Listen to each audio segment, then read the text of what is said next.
Te dijeron que la atracción femenina es una recompensa por portarte bien, que si escuchas, si apoyas, si estás disponible, si eres comprensivo, tarde o temprano te van a elegir. Ese fue el primer engaño. No fue casual, fue cultural. Se te educó para agradar, no para impactar, para adaptarte, no para marcar presencia, y mientras más intentaste cumplir con ese ideal, más invisible te volviste. Este experimento comienza rompiendo esa programación. La atracción no funciona como un sistema de méritos acumulados. No es una cuenta bancaria emocional donde cada gesto suma puntos.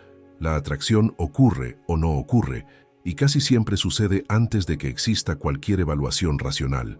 Es una reacción visceral, inconsciente, automática. Si no entiendes eso, seguirás intentando convencer a alguien que ya decidió a nivel interno. El error más grave fue creer que explicar quién eres genera interés, que mostrarte por completo desde el inicio crea conexión. En realidad ocurre lo contrario. Cuando te entregas emocionalmente sin resistencia, cuando revelas todo sin filtro, cuando dejas claras tus intenciones demasiado pronto, eliminas la tensión. Y sin tensión no hay atracción, hay comodidad. Y la comodidad no enciende deseo, lo apaga. Aquí aparece la primera regla incómoda. No te quieren por lo que haces por ellas, te quieren por lo que despiertas en ellas.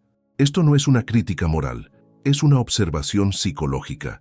El deseo no responde a sacrificio, responde a estímulo, no responde a estabilidad ofrecida, responde a desafío percibido. Cuando intentas ser necesario, pierdes valor. Cuando eres autónomo, te vuelves interesante. Desde este punto, el experimento exige algo concreto: dejar de buscar validación emocional. Cada vez que esperas una respuesta rápida, cada vez que interpretas el silencio como rechazo, cada vez que modificas tu comportamiento para no perder interés, estás comunicando escasez interna. Y la escasez emocional es detectada con una precisión brutal. No hace falta decirla, se siente. Te convencieron de que la atracción femenina es lógica, que si haces A, obtienes B. Pero la lógica no gobierna el deseo, lo gobierna la emoción, la percepción y la fantasía. Por eso tantas veces viste a mujeres atraídas por hombres que no cumplen con el manual correcto. No es contradicción, es coherencia psicológica. Ellos no intentan gustar, simplemente existen desde un centro sólido. Este capítulo no te pide que cambies tu personalidad, te pide que dejes de traicionarte intentando ser aceptado. La atracción comienza cuando no negocias tu valor, cuando no persigues atención, cuando no te defines por la respuesta del otro. En el momento en que dejas de actuar desde el miedo a perder, empiezas a actuar desde la elección, y esa diferencia se percibe incluso antes de que abras la boca. El error inicial fue pensar que la atracción se gana.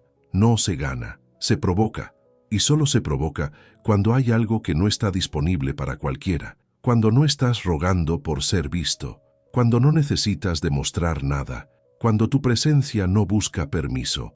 Este experimento no es cómodo, porque te obliga a renunciar a la fantasía del «si hago todo bien, me querrán», pero es liberador, porque te devuelve el control interno.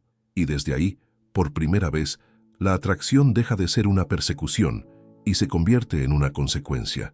Aquí empieza todo, no con técnicas externas, sino con una corrección interna brutal: dejar de creer en la mentira que te debilitó.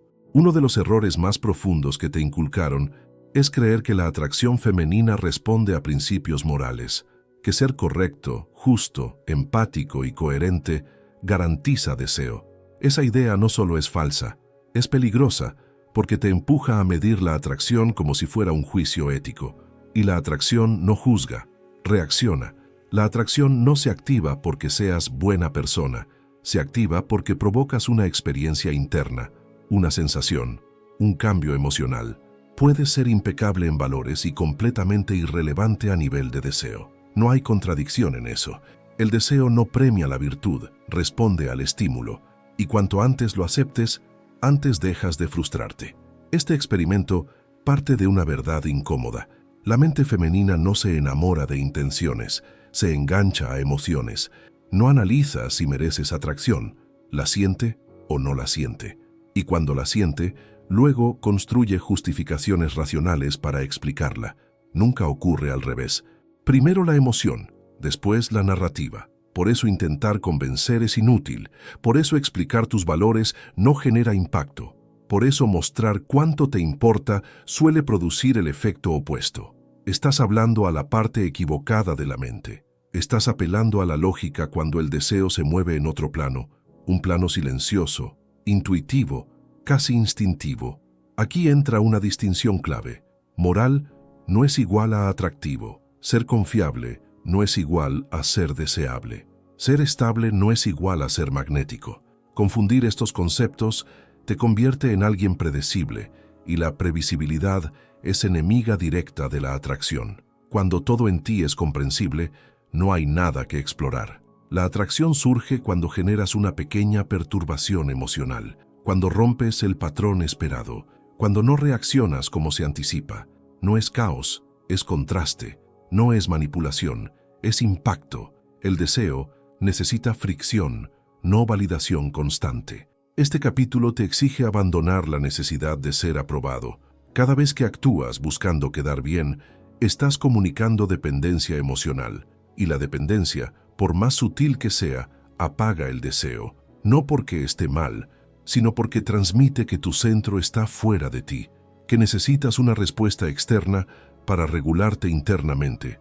La atracción emocional nace cuando tu estabilidad no depende de la reacción del otro, cuando puedes estar presente sin pedir nada, cuando puedes conectar sin urgencia. Esa calma firme no es pasividad, es poder, un poder silencioso que se percibe sin ser explicado. Aquí se desmonta otro mito, que la atracción se construye poco a poco con actos correctos. No, la atracción aparece rápido o no aparece. Lo que se construye después es el vínculo, la confianza, la historia compartida. Pero si no hay chispa inicial, ningún comportamiento correcto la va a crear desde cero. Por eso este experimento no te enseña a portarte mejor, te enseña a dejar de actuar desde la moral del agrado. No se trata de ser frío ni cruel, se trata de ser real, de no disfrazar tus silencios, de no llenar espacios por incomodidad, de permitir que la otra persona sienta algo, incluso incertidumbre. Cuando entiendes que la atracción es emocional y no moral, dejas de tomarte el rechazo como un juicio personal. No significa que seas insuficiente, significa que no se activó el estímulo.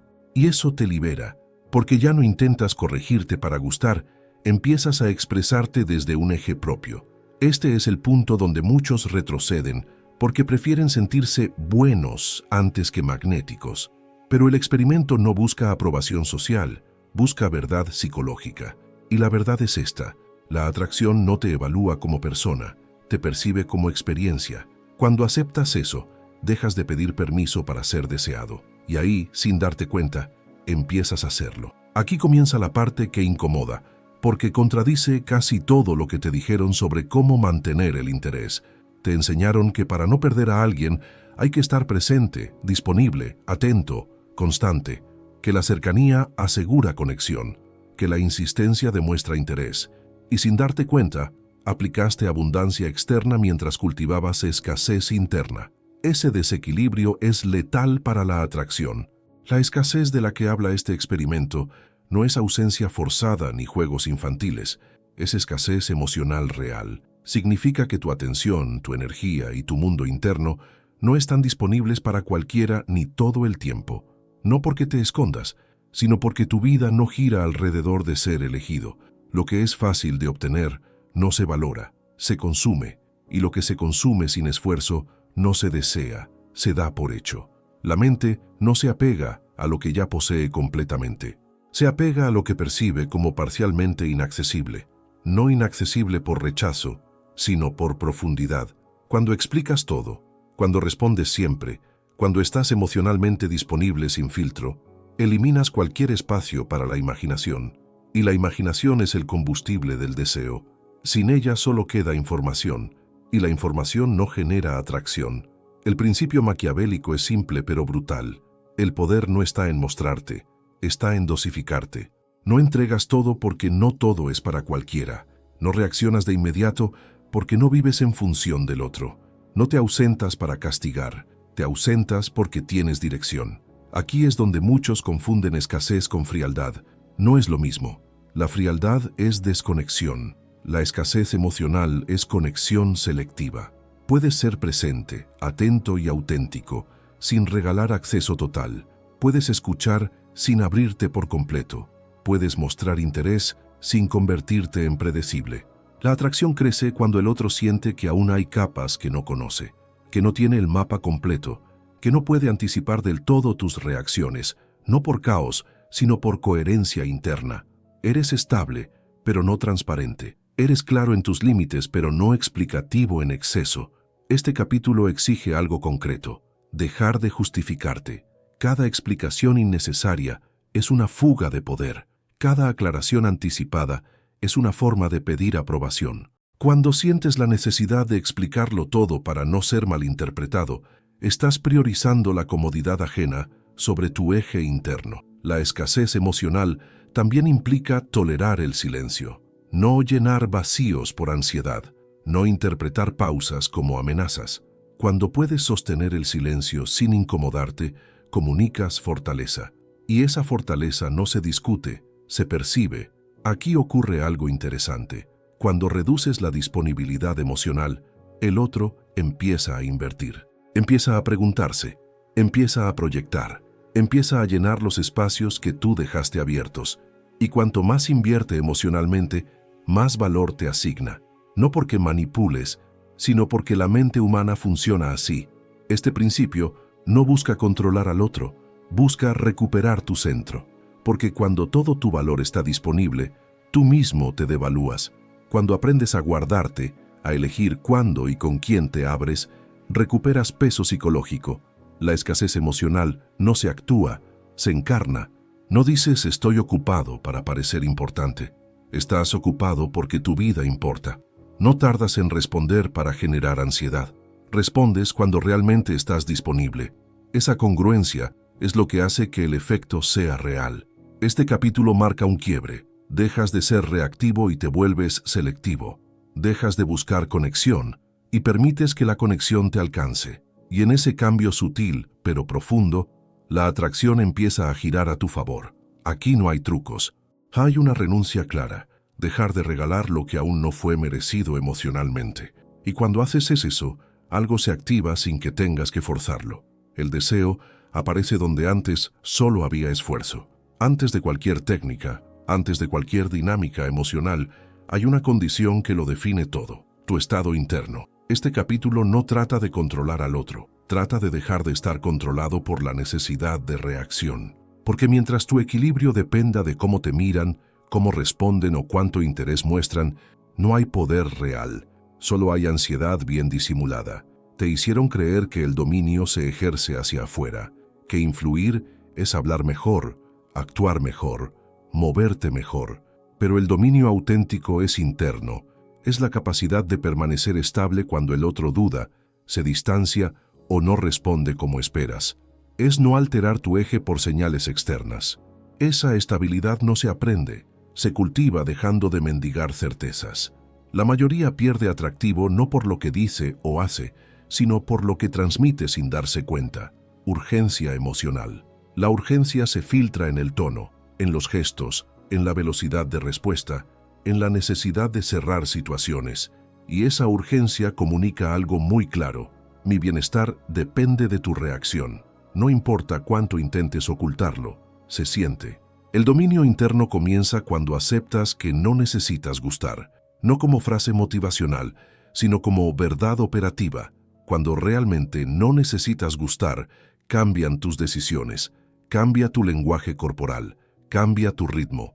Ya no haces cosas para sostener interés, haces cosas porque están alineadas contigo. Y esa coherencia es magnética. Aquí aparece un punto clave: el silencio. El silencio no como castigo ni estrategia, sino como reflejo de autocontrol. Cuando no hablas por hablar, cuando no llenas espacios por incomodidad, cuando no explicas cada emoción, comunicas que estás en paz con lo que eres. Y esa paz inquieta, porque no pide nada. El dominio externo, la capacidad de influir, atraer, seducir, es una consecuencia directa de este dominio interno. Nadie sigue a alguien que se desmorona emocionalmente por una señal ambigua. Nadie desea a quien necesita ser confirmado constantemente. El deseo se orienta hacia quien parece completo, incluso en la incertidumbre. Este capítulo exige renunciar a algo muy específico: la reacción automática. No responder desde el impulso, no interpretar todo como señal definitiva, no tomar cada gesto como un veredicto.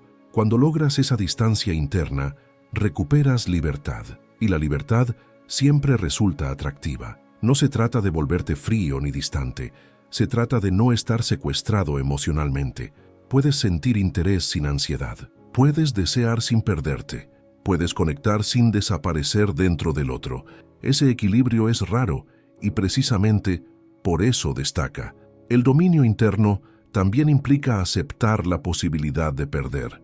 Mientras actúes desde el miedo a perder, ya perdiste, porque ese miedo dirige tus movimientos.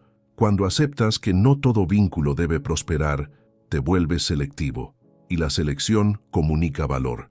Aquí se rompe otro mito, que mostrar vulnerabilidad siempre acerca.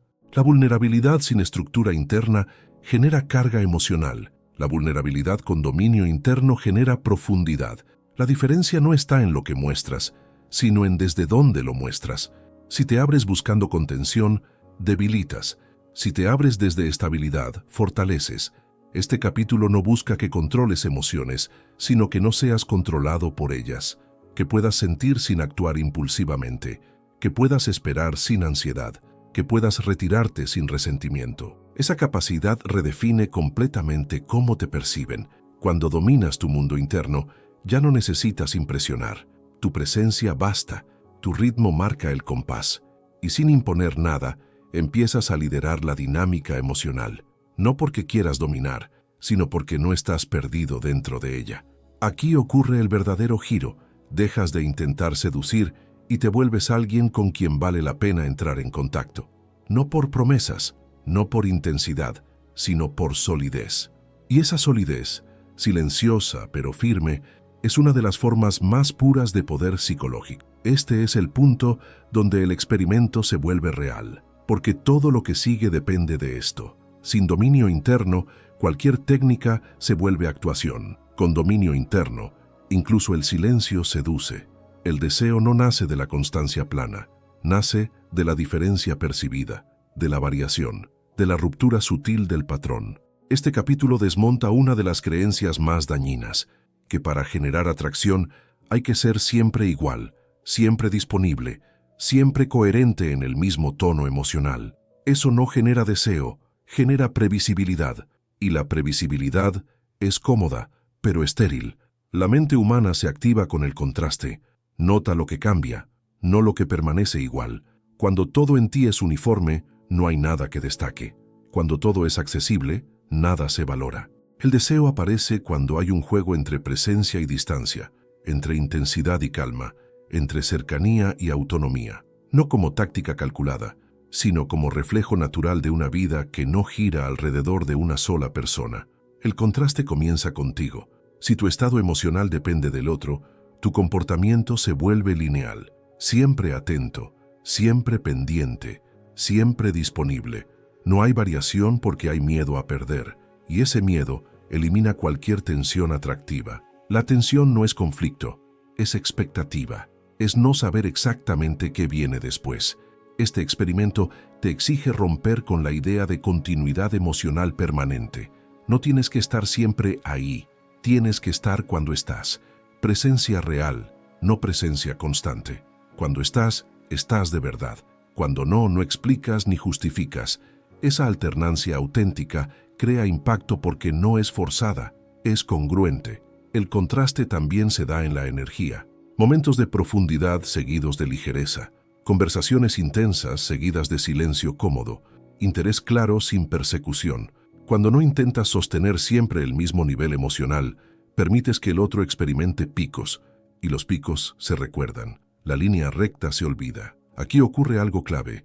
El deseo no se mantiene, se reactiva, y solo se reactiva cuando hay una pequeña pérdida simbólica, no pérdida dramática, sino ausencia perceptible. Cuando tu atención deja de estar garantizada, cuando tu presencia no es automática, el otro empieza a notarte más. No porque juegues, sino porque ya no das por hecho el vínculo. Muchos confunden contraste con manipulación. No lo es. La manipulación es artificial. El contraste del que hablamos surge cuando tienes prioridades reales, intereses propios y un mundo que no se detiene por una sola interacción. No alternas para provocar, alternas porque tu vida tiene ritmo propio. El deseo necesita fricción emocional controlada, no conflicto abierto, no drama, sino la sensación de que no todo está resuelto, de que no todo está dicho, de que aún hay algo por descubrir. Cuando todo está claro demasiado rápido, el deseo se apaga. Cuando hay espacio para la interpretación, se intensifica. Este capítulo también exige renunciar a la explicación constante. Cada vez que explicas por qué te ausentas, por qué tardas, por qué cambias de energía, estás neutralizando el contraste. Estás cerrando el espacio que la mente necesita para involucrarse.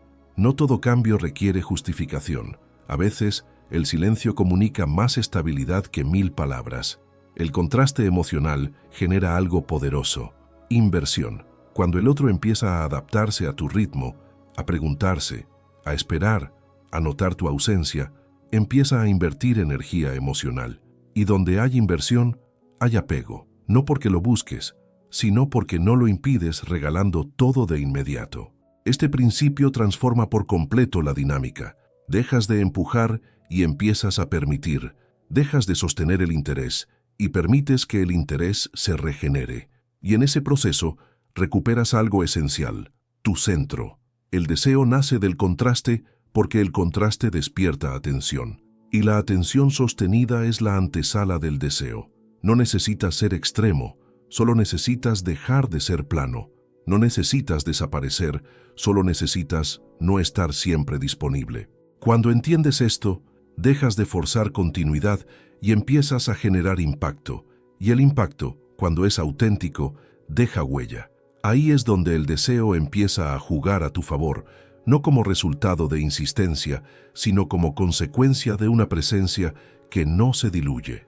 Uno de los errores más comunes es creer que la atracción se construye diciendo lo correcto, que las frases adecuadas, las explicaciones profundas o las declaraciones bien formuladas generan vínculo. No. Las palabras pueden abrir una puerta, pero nunca sostienen el deseo. Lo que realmente crea conexión es el estado emocional que provocas cuando estás presente. No recuerdan exactamente qué dijiste, recuerdan cómo se sintieron contigo. Si hubo calma, tensión, curiosidad, expansión, desafío, seguridad o inquietud. El vínculo no se fija en el contenido verbal, se fija en la experiencia emocional, y esa experiencia nace de tu estado interno, no de tu discurso. Cuando hablas demasiado, cuando intentas definir la relación, cuando explicas lo que sientes buscando claridad, estás intentando controlar algo que no se controla con palabras. Estás llevando la interacción al plano racional, cuando el vínculo se mueve en un plano más profundo, un plano donde la coherencia emocional pesa más que cualquier argumento. Este experimento te obliga a cambiar el foco, dejar de pensar en qué decir y empezar a cuidar desde dónde estás. Tu tono, tu ritmo, tu silencio, tu postura emocional. Todo eso comunica mucho más que cualquier frase. Si estás centrado, tranquilo y presente, transmites seguridad. Si estás ansioso, expectante o necesitado, transmites carga emocional. Y esa carga se siente incluso cuando sonríes. Aquí aparece una verdad incómoda. No se vinculan contigo por lo que prometes, se vinculan contigo por lo que activas. Puedes prometer estabilidad y generar aburrimiento. Puedes no prometer nada y generar deseo. Porque el deseo no escucha promesas, responde a sensaciones. Los estados emocionales son contagiosos. Si tú estás cómodo con el silencio se vuelve cómodo. Si tú estás en paz con la incertidumbre se vuelve atractiva. Si tú estás alineado contigo, el otro se relaja o se activa en función de esa alineación. No es magia, es resonancia emocional. Este capítulo exige abandonar la necesidad de verbalizar todo. No todo vínculo necesita ser nombrado. No toda emoción necesita ser explicada. Cuando intentas traducirlo todo en palabras, reduces la intensidad, le quitas misterio, le quitas espacio a la vivencia directa. La seducción real Ocurre cuando el otro se siente distinto contigo que con los demás, no porque hiciste algo extraordinario, sino porque tu presencia genera un estado poco común. Puede ser calma profunda, puede ser tensión creativa, puede ser sensación de expansión, pero siempre es algo que no se obtiene fácilmente. Aquí se rompe otro mito, que hablar de sentimientos fortalece siempre la conexión. No, hablar de sentimientos desde la necesidad debilita. Hablar desde la estabilidad profundiza. La diferencia no está en el tema, sino en la energía que lo sostiene. Si hablas para ser contenido, cargas. Si hablas desde plenitud, compartes. Este capítulo también redefine la escucha. Escuchar no es solo oír palabras, es percibir estados, no responder de inmediato, no corregir emociones, no intentar arreglar. A veces, la mayor atracción se genera cuando no intervienes, cuando sostienes el espacio sin apropiarte de él, cuando te conviertes en alguien que no reacciona impulsivamente, que no invade, que no necesita llenar. El otro empieza a sentirse más libre y más involucrado al mismo tiempo, porque no se siente presionado, pero sí percibido, y esa combinación es poderosa.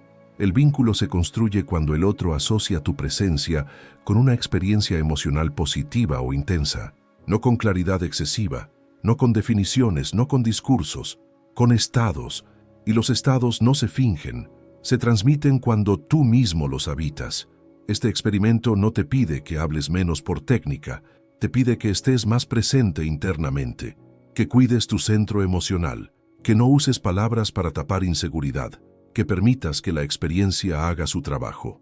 Cuando entiendes que el vínculo no se negocia con palabras, dejas de intentar convencer. Y cuando dejas de convencer, algo cambia, el otro empieza a sentir, y cuando empieza a sentir, el vínculo deja de ser una idea y se vuelve una realidad viva. Aquí el juego se vuelve silencioso, pero profundo. Ya no seduces hablando, seduces siendo. Y ese cambio lo transforma todo. Uno de los mayores errores estratégicos es creer que la atracción se fortalece cuando el otro siente que te tiene controlado emocionalmente. Que saber lo que piensas, lo que sientes y lo que vas a hacer genera seguridad y por lo tanto vínculo. Esa es una verdad a medias. La seguridad sin misterio produce calma, pero la calma absoluta mata el deseo. El deseo necesita una zona que no esté completamente bajo control. Este capítulo no habla de manipular ni de confundir deliberadamente. Habla de entender un principio psicológico básico. Lo que se comprende por completo deja de estimular. Cuando todo en ti es legible, predecible y anticipable, no hay espacio para la inversión emocional. La mente se relaja y desconecta. La ilusión del control aparece cuando creen que ya te tienen, que ya saben cómo reaccionas, que ya pueden anticipar tus movimientos emocionales. En ese punto la dinámica se invierte. Tú empiezas a esforzarte para mantener algo que ya perdió tensión, y cuanto más intentas sostener, más evidente se vuelve la pérdida de poder. El experimento propone lo contrario: no regalar acceso total, no explicar cada emoción, no confirmar cada intención, no cerrar todos los significados, no por miedo, sino por respeto a tu propio espacio interno. Tu mundo emocional no es un terreno público, es algo que se explora con el tiempo, no algo que se entrega de inmediato. Cuando el otro siente que aún hay capas por descubrir, se activa la curiosidad. Y la curiosidad es una de las fuerzas más poderosas del deseo. No curiosidad superficial, sino la sensación de que hay profundidad, complejidad, algo que no se agota en dos conversaciones. Eso genera movimiento interno. Aquí ocurre algo clave. Cuando creen que te entienden del todo, dejan de observarte. Cuando sienten que aún no te comprenden completamente, te miran más, te escuchan más, te piensan más. Y ese acto de pensar al otro es una forma de inversión emocional. La ilusión del control no se rompe con frialdad, se rompe con consistencia interna. No cambias para confundir, no actúas de forma errática, simplemente no te explicas de más, no traduces cada silencio, no justificas cada decisión, permites que el otro interprete, y en esa interpretación se involucra. Este capítulo exige tolerar algo que muchos no soportan: ser malinterpretado en pequeñas dosis, no aclarar todo inmediatamente, no corregir cada percepción. Cuando necesitas ser entendido al 100%, estás buscando validación. Cuando puedes permitir cierta ambigüedad sin ansiedad, comunicas solidez. La atracción crece en los espacios abiertos, no en los significados cerrados. Cuando todo está dicho, todo está terminado. Cuando algo queda abierto, la mente vuelve. No porque falte información, sino porque hay emoción en juego. Aquí se cae otro mito, que el control femenino destruye la atracción masculina. No, lo que la destruye es tu entrega total del control interno. Puedes permitir cercanía, intimidad y conexión sin ceder tu centro. Puedes vincularte sin desaparecer. Puedes compartir sin disolverte. Cuando no dependes de ser comprendido, te vuelves más interesante. Cuando no necesitas confirmar constantemente lo que significas para el otro, te vuelves más estable.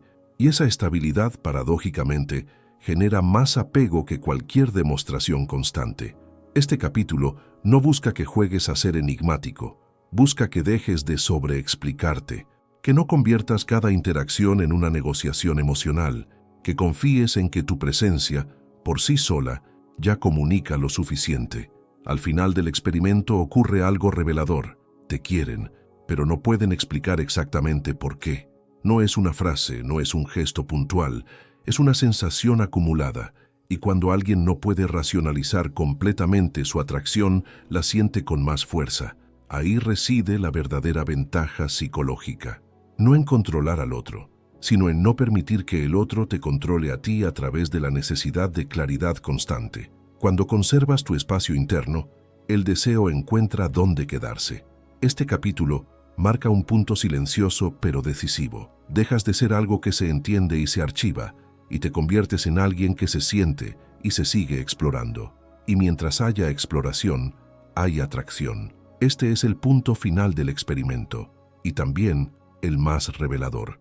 No porque aquí ocurra algo nuevo, sino porque aquí se hace visible lo que se fue gestando en silencio.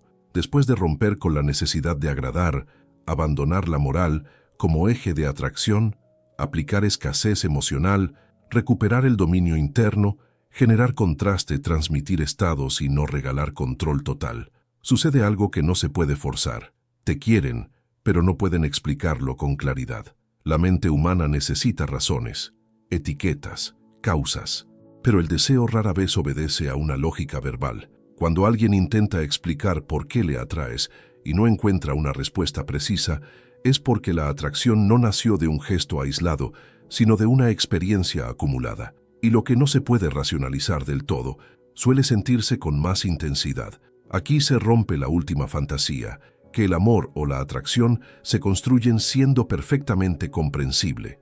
No, se construyen siendo coherente, pero no transparente en exceso. Si todo en ti puede explicarse fácilmente, también puede olvidarse fácilmente. Lo que deja huella es aquello que se siente más de lo que se entiende. Durante todo el experimento ocurrió algo clave. Dejaste de intentar provocar una reacción concreta. No buscaste gustar, convencer ni asegurar. Te enfocaste en estar alineado contigo, en no traicionarte emocionalmente. Y esa alineación genera una sensación muy particular en el otro. Presencia sin presión. Cuando alguien se siente visto pero no invadido, atraído pero no empujado, libre pero conectado, se genera un vínculo profundo que no necesita justificación. No hay un momento exacto que puedan señalar como «aquí empezó todo». Simplemente ocurre. Este capítulo explica por qué insistir nunca funciona. Porque la insistencia busca resultados visibles, quiere pruebas, quiere confirmaciones. Pero el deseo más fuerte no se anuncia, se manifiesta en comportamientos. Más atención, más iniciativa, más inversión emocional. No en palabras grandilocuentes. Cuando te quieren sin saber por qué, ocurre algo poderoso. No están comparándote constantemente con otros. No están evaluando racionalmente ventajas y desventajas. Están respondiendo a una sensación interna que asocian contigo. Y romper ese vínculo sería renunciar a cómo se sienten, no solo a una persona. Este es el verdadero núcleo maquiavélico del experimento. El mayor control no se ejerce, se pierde. Cuando dejas de intentar controlar el resultado aparece. Cuando renuncias a dirigir la percepción del otro, Tu coherencia interna dirige la experiencia sin que lo notes. Aquí también se revela por qué tantos fracasan incluso haciendo todo bien. Porque actúan desde la expectativa, desde la esperanza de ser elegidos, y esa esperanza contamina cada gesto. En cambio, cuando actúas desde la suficiencia interna, cada acción es limpia, no pide nada, y lo que no pide, atrae. Este capítulo no celebra el misterio como estrategia, sino como consecuencia. No eres enigmático porque quieras serlo, lo eres porque no estás intentando explicarte. No estás defendiendo tu valor porque ya lo habitas. No estás demostrando nada porque no estás en deuda emocional. Cuando alguien te quiere sin saber por qué, suele decir cosas como, contigo me siento distinta, no sé qué tienes, hay algo en ti. Esas frases no son casuales, son señales de que la atracción no pasó por el filtro racional, pasó directo al sistema emocional. Y eso es lo más difícil de romper, porque no se desarma con argumentos, no se desactiva con lógica, se sostiene mientras la experiencia siga siendo coherente, mientras sigas siendo tú, sin mendigar, sin perseguir, sin diluirte. Este es el cierre real del experimento. Entiendes que la atracción no se construye hacia afuera, se permite desde adentro. No se fuerza, se facilita. No se explica, se vive. Y cuando llegas aquí, algo cambia definitivamente. Ya no necesitas que te quieran. Y precisamente por eso, te quieren. No como resultado de un truco, no como efecto de una frase, sino como consecuencia inevitable de una presencia que no se ofrece desesperadamente, pero tampoco se esconde. Ahí termina el experimento. Y ahí empieza tu verdadera ventaja.